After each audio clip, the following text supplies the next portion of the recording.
ખેડબ્રહ્મામાં વેપારી પર હુમલો કરવો લુખ્ખા તત્વોને ભારે પડ્યો છે। પોલીસે હુમલો કરનાર આરોપીનું સરઘસ કાઢ્યું છે, જ્યારે કે ધનાલના મહેન્દ્ર પટેલ નામના વેપાર પર શખ્સોએ હુમલો કર્યો હતો। અમૃત મકવાણા સહિત 5 શખ્સોએ આ હુમલો કર્યો। પૈસાની લેતી દેતી મુદ્દે બિયારણના વેપારી પર હુમલો કરવામાં આવ્યો। હુમલામાં વેપારી ગંભીર રીતે ઇજાગ્રસ્ત થયા હતા। પોલીસે 5 આરોપીને પકડીને તેમનું સરઘસ કાઢ્યું છે। સંવાદદાતા સંદીપ ફોન લાઈન પર જોડાયા છે। સંદીપ, ખેડબ્રહ્મામાં વેપારી પર હુમલો કરવો હવે આ લુખ્ખા તત્વોને ભારે પડ્યો છે। જાહેરમાં લુખ્ખા તત્વોનું સરઘસ કાઢવામાં આવ્યું છે।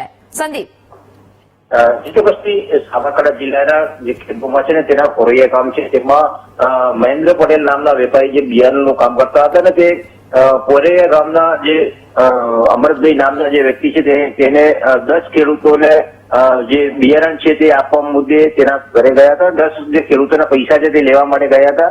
તે દરમિયાન જે અમરતભાઈ આરોપી છે જેના પર ફરિયાદ થઈ છે તે અમરતભાઈ મકવાણા નામના વ્યક્તિને ત્યાં ઉઘરાણી કરવા ગયા હતા અને જે બિયારણને લઈને પૈસાની લેતી દેતી મામલે અમરતભાઈ સહિત 5 શખ્સો દ્વારા તેના પર હુમલો કરવામાં આવ્યો હતો।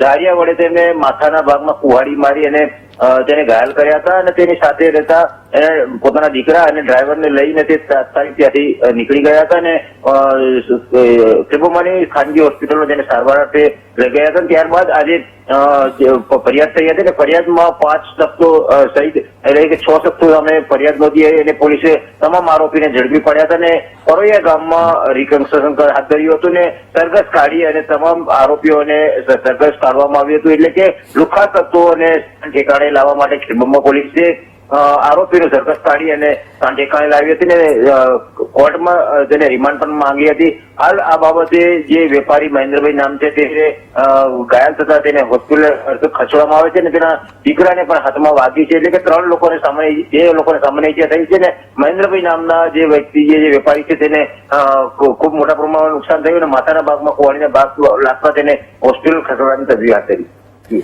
બિલકુલ સંદીપ, જાણકારી બદલ આભાર।